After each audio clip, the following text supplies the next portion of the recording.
नमस्कार, मैं अभिप्रणव उपाध्याय कक्षा 9वीं का छात्र हूँ। आज मैं आप सभी के समक्ष एक महान रसायनवेत्ता नागार्जुन के विषय में बताने जा रहा हूँ। कृपया ध्यान से सुनिएगा।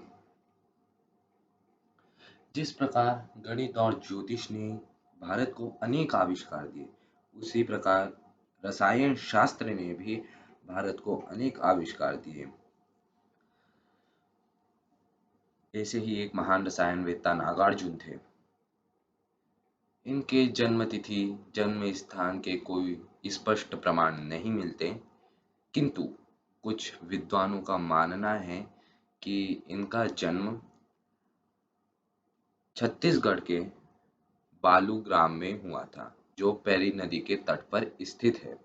प्राचीन काल में पैरी नदी को पार्वती नदी कहते थे और बालू ग्राम बालूका ग्राम कहलाता था। वहीं कुछ विद्वानों का यह भी मत है कि नागार्जुन का जन्म गुजरात के सोमनाथ के निकट दैहिक दुर्ग नामक स्थान पर हुआ था, किंतु यह स्पष्ट है कि वे एक महान रसायनवेत्ता थे। इनके पिता कौंडिन्य गोत्र में उत्पन्न दाक्षिणात्य ब्राह्मण थे, किंतु ये निस्संतान थे। एक बार इन्होंने स्वप्न में देखा कि एक साधु इनके समक्ष खड़ा है और कह रहा है कि अगर तुम सदाचारी ब्राह्मणों को विश्वास के साथ भोजन कराओगे तो तुम्हें एक पुत्र रत्न की प्राप्ति होगी।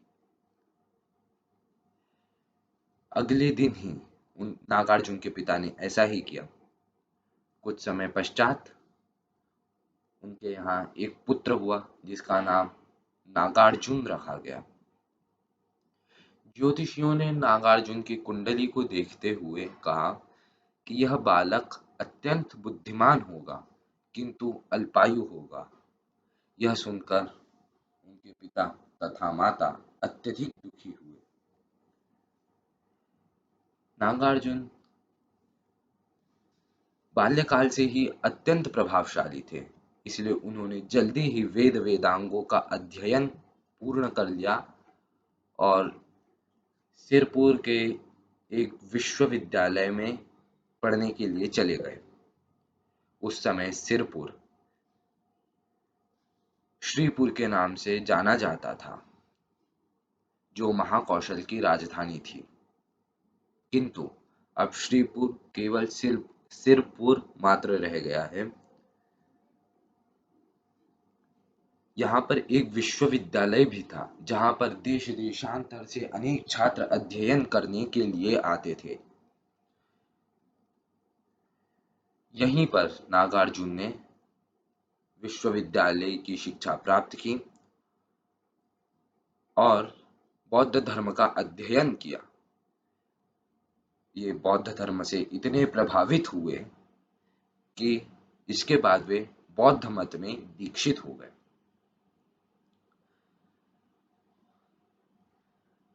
उस समय महाकौशल में भीषण अकाल पड़ा। 12 वर्षों तक वर्षा न होने के कारण वहां पर अन्न के लाले पड़ने लग गए। तब वहां के राजा आर्यदेव ने नागार्जुन से इस समस्या को निपटाने के लिए कहा। नागार्जुन एक तो महान रसायनवेत्ता थे ही, वे कुछ दिनों के लिए एकांतवास में चले गए। उसके बाद उन्होंने अपने आश्रम में अत्यधिक गहन अध्ययन और इस विषय पर अत्यधिक गंभीर चिंतन किया, जिसके बाद उन्होंने राजा आर्यदेव को एक पत्र लिखा, जिसमें उन्होंने कहा कि आपके राज्य में जितना भी तांबा हो वह सब आप राजा आर्यदेव उनके आश्रम में भेज दें। यह सुनकर राजा आर्यदेव ने ऐसा ही किया। कुछ दिनों पश्चात नागार्जुन ने राजा आर्यदेव को अपने आश्रम में बुलाया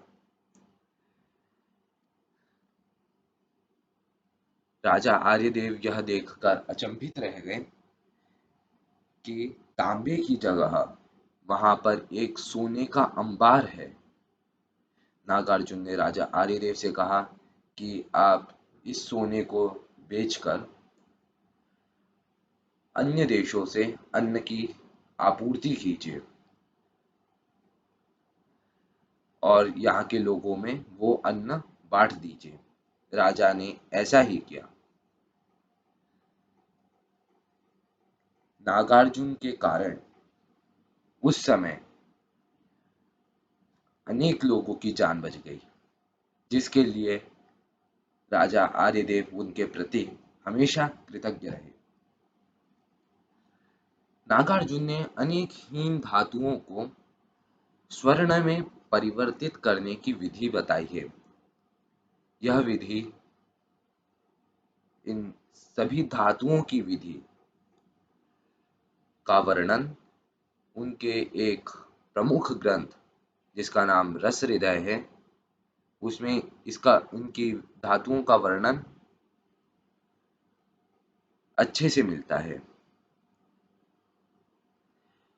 चिकित्सा के क्षेत्र में भी नागार्जुन का योगदान विशेष उल्लेखनीय है। उन्होंने बहुत सारी पुस्तकें लिखी, जिसमें से चिकित्सा के क्षेत्र में कुछ उनकी प्रमुख पुस्तकें हैं: कक्षपुत्र तंत्र, योगासर, योगाष्टक आदि।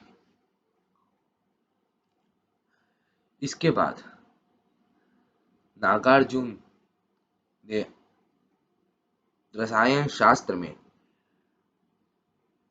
अनेक गहन अध्ययन किए और यह कहा कि अगर धातुओं को मारकर उनका सेवन किया जाए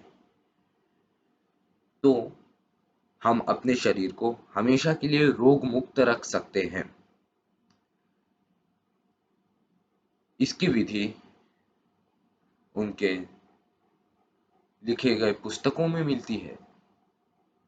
उन्होंने अत्यधिक हीन धातुओं को मारकर उसका दूसरे लोगों पर प्रयोग भी किया, जो सफल हुआ। उनकी विद्वत्ता के कारण उन्हें नालंदा विश्वविद्यालय का कुलपति बनाया गया और कश्मीर में की गई राष्ट्रीय अखिल भारतीय बौद्ध महासंघ की सभा में उन्हें वहां का अध्यक्ष बनाया गया। आंध्र प्रदेश ने कृष्णा नदी पर बने बांध का नाम उनकी स्मृति में नागार्जुन सागर किया है। किंतु यह अत्यंत दुख का विषय है कि आज तक नागार्जुन की मृत्यु के बारे में कुछ पता नहीं चला है। धन्यवाद।